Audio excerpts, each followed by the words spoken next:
Hello, everyone, and welcome to episode number 2 of the Empowered ECE. I am super excited, as normal, being here to chat again about ECE entrepreneurship. So as I mentioned before, we're going to be spending, I believe, a few episodes on ECE entrepreneurship. There's going to be some other episodes all about art in education. I'm super excited about that one. We actually have one lined up about sign language and communication barriers within education and early education. We have a long lineup of guests and experiences to go through, but we're going to do another entrepreneurship episode, and I'm excited for this one because we're having Laura from MeLor Staffing Inc. joining us, and she is an RECE that has done the exact same thing that we've been talking about for a while, and that's jumping into ECE entrepreneurship. So super excited about this. Just giving a little bit of time for people to settle in, and hello to those that have jumped on. Amazing. I hope you guys are enjoying the show so far. The goal for the Empowered ECE is just to have conversations that we don't normally see on Instagram. Conversations about the field, the classroom, entrepreneurship, empowerment, upliftment, you name it, things that we are not currently seeing in ECE on Instagram. So that is absolutely the goal of this show going forward. Hi, everyone. Okay, so we are going to wait a minute or so for our friend Laura to jump on in a bit. Also, if you have any questions at all for myself or Laura as the live is going on, don't hesitate to put it in the comment box below. I'll be sure to kind of graze and look at the box from time to time and be sure that we're not missing anything, and we will absolutely get to any questions you have or any comments that you have closer to the end of our segment. So yes, amazing. I see Laura here. Hello, Laura. All right.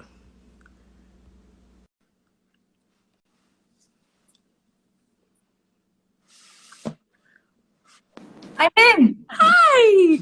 How are everyone. you? Good. How are you, Anisha? Thank you for having me. Of course. Thank you for joining. Oh my goodness, so nice to see your face again. We haven't seen each other since a while with COVID. My goodness. I know. So, I'm only getting all of your energy through like social media, and it's really not the same, but I'm taking it. Yeah. You too. You and the team as well, of course. Thank you so much for joining me. So before we start, where is that money gun?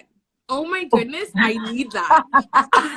I love it. So on it too, no problem for sure. It really spices things up in the office place. It does. It is fire. I love it. I thought it would get the attention, right? Yeah, it definitely did that for me. I'm like, oh, I need that. Amazing. So let's jump in. So first, let's start with who is Laura, and tell us about your ECE journey to date. For sure. So I am Laura, and I am the proud co-founder of MeLor. We're a childcare staffing service. We proudly provide childcare centers with on-call supply staff. So essentially, it's like supply teaching for daycares. We provide centers, I would say now it's just over 300 licensed centers that we provide care for, and employment opportunities for hundreds of childcare centers. So when it comes to like my journey so far and how I got here, it's probably my favorite story to tell. Yes. It all started back in, I would say, 2007 at George Brown College. That's where I studied ECE. And Anisha, I tell you, I fell head over heels for that program. I absolutely loved every part of it, every aspect, the placements, the theory, all of it. Like I dived right in, and I just knew it was for me because of that program. Yes. So after studying, I hopped right into the field. I worked in many centers, all age groups, preschoolers, right here in my heart. I worked in non-for-profit, private centers. I then made my way to Carnival Cruise Lines, where I got to work with. Wow. It was so cool. Oh, that's so. Oh, you didn't like it? I know, it was so cool. It was You such loved an it? experience. Yeah, for sure. Like the coolest thing about that was because you're traveling the world, not everyone, well, majority of the children didn't really speak English. So our communication was often play. and it was wonderful. So that's how like you communicate with all these different children. It was such an experience. I highly suggest it to anyone that is looking to just get away and try something new. Oh, that's amazing. I've never heard of it. That's the first time I've heard of that. So thank you for sharing that. Amazing. Yeah, for sure. It's definitely an option when you're in ECE. And then besides that, like I said, I did lots of different roles within the profession in the classroom. And just before I came to MeLor, I also got the opportunity to teach in the ECA program at Pierce College. And that was also another amazing opportunity that I enjoyed so much.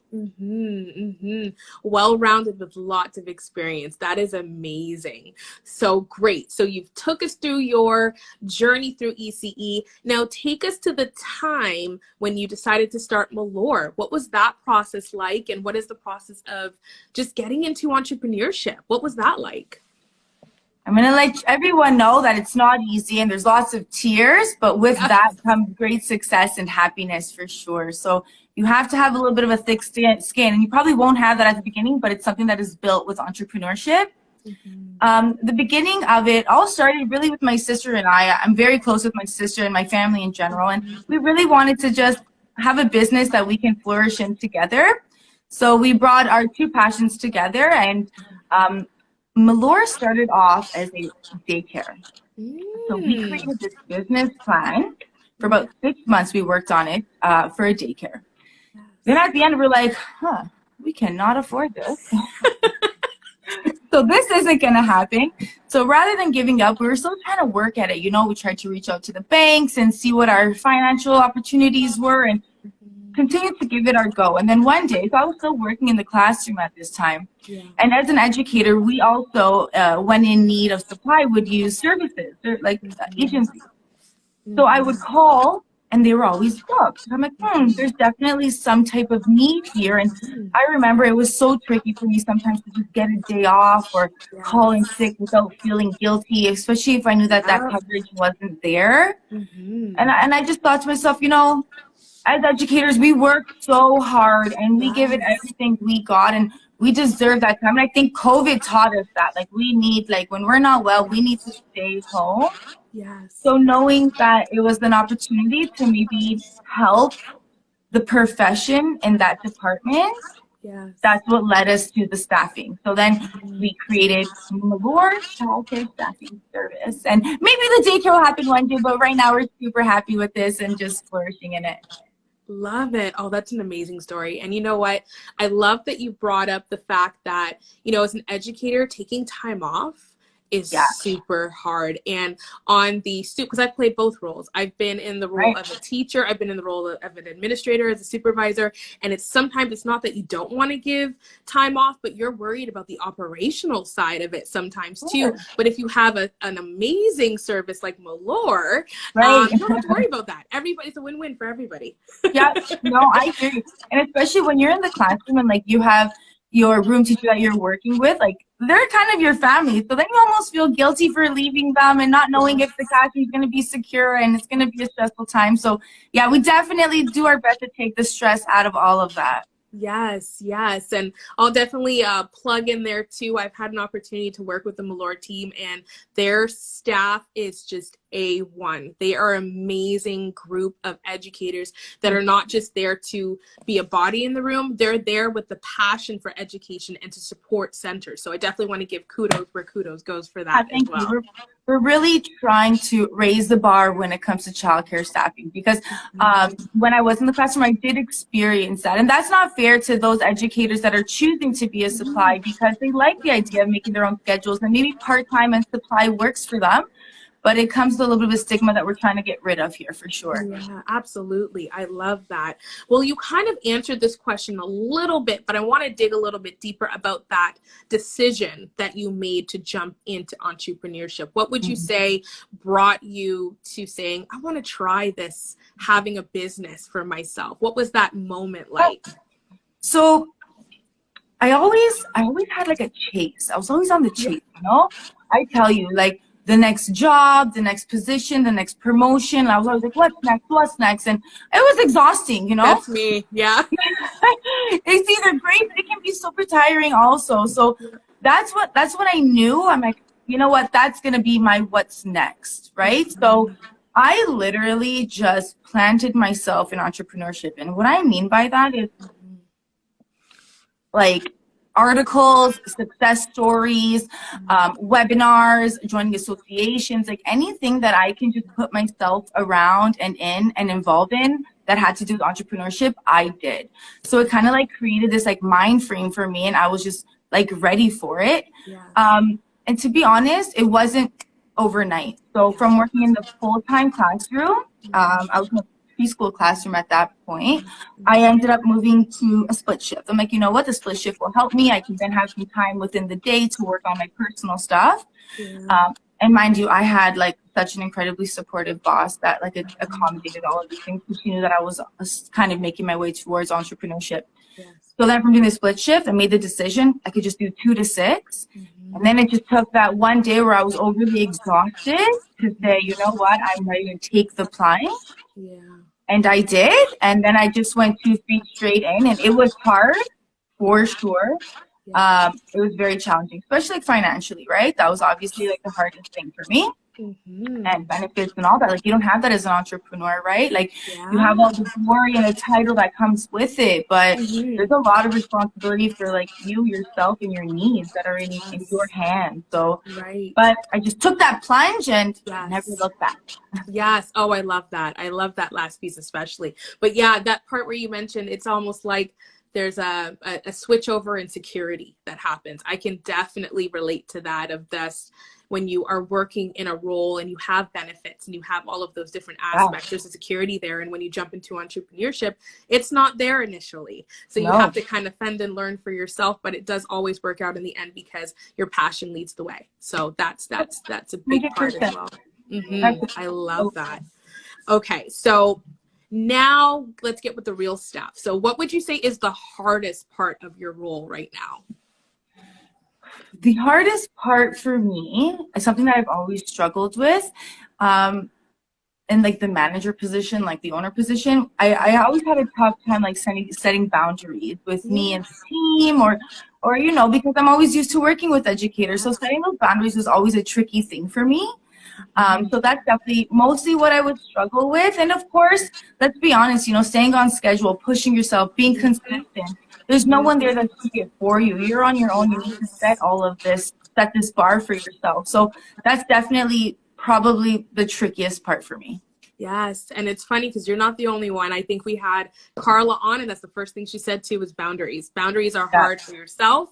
I know for myself, that's always a thing that I'm working on. For the clients that I work with throughout my coaching, especially my entrepreneurship clients, I always tell them to set a CEO day. That's something I learned from my own coach, is setting a CEO day where it's just for you and your business on that one day. You don't take any calls outside of your team. You don't do any other things outside of what you need to do operational wise to build your business. That has been huge for me, is having that CEO day. But you're right, having those boundaries even within ourselves, because there's nobody there to tell us, hey, you got to do this. So you're your own boss, and sometimes your own nightmare sometimes too. Absolutely. That's exactly what I was getting to. Like, no one's going to be there really to catch you if you're on the way to a burnout, right? You kind of got to monitor yourself and your feelings to know if that's the direction. And as entrepreneurs, we'll often overlook those things and just think of it as part of the job, but we do have to be more mindful. And, you know, I see your post and you remind me with your social media, through your social media, you remind me a lot to do that and be mindful. But it does wonders for sure. Oh, I love that I remind you, because I'm also reminding myself. So that's awesome too. Amazing. Okay. So looking at your role as an ECE and then your role now as an incredible entrepreneur, what is one skill that you've gained from your ECE journey that you've brought right into entrepreneurship? Oh, there's so many skills. First of all, it started with budgeting, because let's be honest, when we're ECEs in those classrooms, we're given those monthly budgets and we need to make it work. So I definitely took that with me to being an entrepreneur, because it's the same thing. We have budgets for every aspect of the business, right? And then of course, I think it's great, but my coworkers don't agree. List making, like making lists, scheduling, organization, labeling everything, like that is a huge ECE thing that I took with me. And I don't think that if I didn't learn those things in the classroom, I don't know what kind of entrepreneur I would have been right now. Definitely a disorganized one. So I'm super, super grateful for it. Yeah.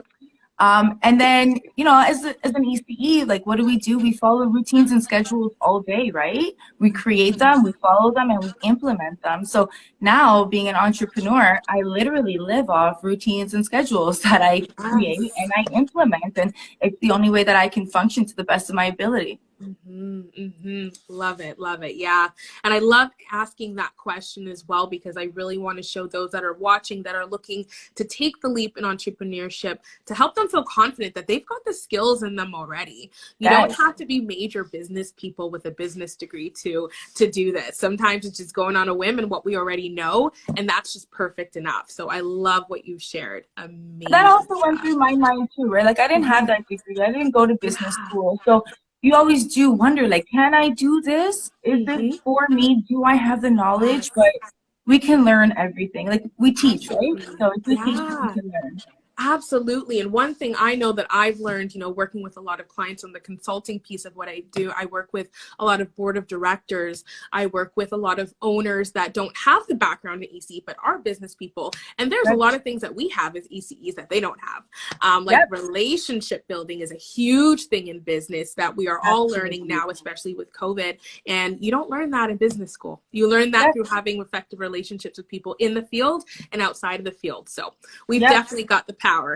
And patience. You definitely learn patience. Right? The founders have taught us patience, and I use patience every single day. So for sure, I'm thankful for that too. Yeah, patience for others and for ourselves too. Having patience with ourselves, because absolutely. Sometimes we want to jump the gun with what we're doing, but there's something that we're learning in that process first before we move on. So that we can go all day with the different skill sets for sure. It's e-power. Yes, right. So in your opinion, or just in general, what would you say is the most rewarding part of what you do every day? Definitely bringing value to the profession. Like this, the profession means everything to me. Like I said, it's my life. It's been my life for the last 13 years. So being able to be a part of it and bringing value to it and creating awareness to educators that, yes, the classroom is great, but the classroom aren't only the walls for you. There are so many opportunities. We're not glorified babysitters, right? So I'm very against that. And that's the most rewarding part to me, that kind of like I'm kind of showing everyone that, there's so many opportunities out here, and I'm always even one to offer assistance to let those educators get to that next step, right? To help them get there. Yes. Oh, we can say that all day. We are so much more than babysitters. We are everything under the sun. We can go all day about that one too, but amazing. So I know there's a lot of entrepreneurs here. I see quite a few clients of mine sitting in the virtual audience right now. What would you say is one piece of advice that you would give to somebody that is on the fence with trying out entrepreneurship in ECE?